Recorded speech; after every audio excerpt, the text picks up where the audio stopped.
Hi friends, இப்போ நம்ம எதை பற்றி பார்க்க போகிறோம்னா, இதுக்கு முன்னாடி நம்ம லோன் அப்ளை பண்ணுறதுக்கு என்ன டாக்குமெண்ட் வேணுன்றதை நம்ம பார்த்துருந்தோம். இப்போ நம்ம எதை பற்றி பார்க்க போகிறோம்னா, நம்ம ஒரு டாக்குமெண்ட் எடுத்துகிட்டு போய் ஒரு ஃபினான்ஸ்லையோ இல்லை ஒரு பேங்க்லேயோ அப்ளை பண்ணிட்டா நெக்ஸ்ட்டு என்ன ப்ராசஸ்ன்றதை பார்க்க போகிறோம். ஃபஸ்ட்டு நம்மளோட சிபில் ஸ்கோர் செக் பண்ணுவாங்க. சிபில் ஸ்கோர் கிரெடிட் ஸ்கோர்னு சொல்லுவாங்க.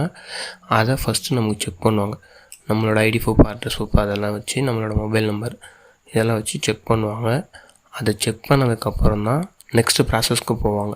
ஃபஸ்ட்டு அதில் என்னென்ன பார்ப்பாங்கன்னு பார்த்தீங்கன்னா, நம்ம என்ன லோன் எடுத்துருக்கோம், எந்த லோன் எடுத்துருக்கோம், எவ்வளோ இஎம்ஐ கட்டிகிட்ருக்கோம், அதை நம்ம எப்படிலாம் கட்டியிருக்கோம், தள்ளி கட்டியிருக்கோமா, கரெக்டாக கட்டியிருக்கோமா அப்படின்றத எல்லாத்தையும் செக் பண்ணுவாங்க. ஏன்னா நம்மளை அனலைஸ் பண்ணுறதுக்கு அதுவும் ஒரு வழி தான். ஏன்னா நம்மளால் எல்லாத்தையும் நேரில் பார்த்து ஒரு நாளில் பார்த்துட்டு எல்லாத்தையும் முடிவு பண்ண முடியாதுல்ல.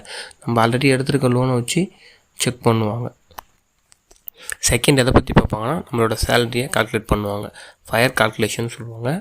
அது எப்படி கால்குலேட் பண்ணுவாங்கன்னு பார்த்தீங்கன்னா, நம்மளோட நெட் சேலரி, இப்போ நம்ம நெட் சேலரி எவ்வளோ வாங்குகிறோமோ அதுலேருந்து நம்மளோட அப்ளிகேஷன், நம்ம எவ்வளோ லோன் எடுத்துருக்கோம் அதோட இஎம்ஐயை லெஸ் பண்ணிடுவாங்க. அதுக்கப்புறம் இருக்கிற அமௌண்ட்டு எடுத்துகிட்டு அதில் மந்த்லி நம்மளோட இன்கம் இருக்குல்ல, நம்மளோட எக்ஸ்பென்ஸ் இருக்குல்ல, அந்த எக்ஸ்பென்ஸையும் கழிச்சிருவாங்க. இது ரெண்டுத்தையும் கழிச்சிட்டு மீதி இருக்கிற அமௌண்ட், நெட் அமௌண்ட் இருக்கிறத வச்சு தான் நம்மளோட இஎம்ஐயை கால்குலேட் பண்ணுவாங்க.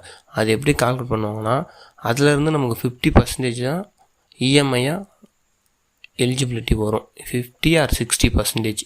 அது கம்பெனியை பொறுத்தோ இல்லை பேங்க்கை பொறுத்தோ டிஃபர் ஆகும். ஃபயர் கால்குலேஷனில் அவங்க பர்சன்டேஜ் வச்சுருப்பாங்க, மார்ஜின் ஒன்று வச்சுருப்பாங்க. 40% or 60% வரைக்கும் கொடுப்பாங்க. அது கம்பெனி டிஃபர் ஆகும். நம்ம நெக்ஸ்ட் எதை பற்றி பார்க்க போகிறோம்னா, எல்டிவின்றது லோன் டு வேல்யூ. நம்ம எந்த இடத்த கொடுத்து நம்ம லோன் வாங்க போகிறோமோ அதோட வேல்யூவை கால்குலேட் பண்ணி அதிலேருந்து நமக்கு 40% 70% வரைக்கும் லோன் தருவாங்க. அதை எப்படி கால்குலேட் பண்ணுவாங்கன்றதை நம்ம பார்க்கலாம். ஃபஸ்ட்டு நம்ம அந்த இடத்தோட வேல்யூ எப்படி எடுப்பாங்கன்னா, நம்ம ஏரியாவோட மார்க்கெட் ரேட் இருக்குது பார்த்தீங்களா, அதிலேருந்து தான் கால்குலேட் பண்ணுவாங்க. இப்போ அதிலேருந்து கால்குலேட் பண்ணி லேண்டோட வேல்யூவும் பில்டிங்கோட வேல்யூவும் கால்குலேட் பண்ணுவாங்க. அதிலேருந்து வர அமௌண்ட்டில் 50% நமக்கு லோனாக பண்ணுவாங்க. மேக்ஸிமம் கம்பெனி 50% தான் பண்ணுவாங்க. ரேர் கம்பெனிஸ் 70 or 60 அந்த மாதிரி எடுத்துகிட்டு போவாங்க. அது டீவியேஷன் மெத்தடில் தான் எடுத்துகிட்டு போவாங்க. டேரெக்டாக 50% காமனாக எல்லா கம்பெனிலுமே பண்ணுவாங்க.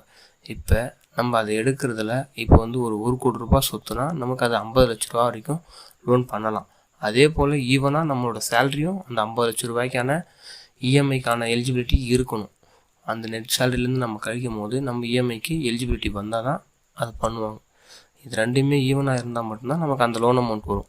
சப்போஸ் ஏதாவது ஒன்று கம்மியாக இருந்தாலும் அதுக்கேற்ற மாதிரி தான் நமக்கு லோன் அமௌண்ட் ஃபிக்ஸ் பண்ணுவாங்க. வேறு ஏதாவது டவுட் இருந்தால் கமெண்ட் பண்ணுங்கள், நான் அதை எக்ஸ்பிளைன் பண்ணுறேன்.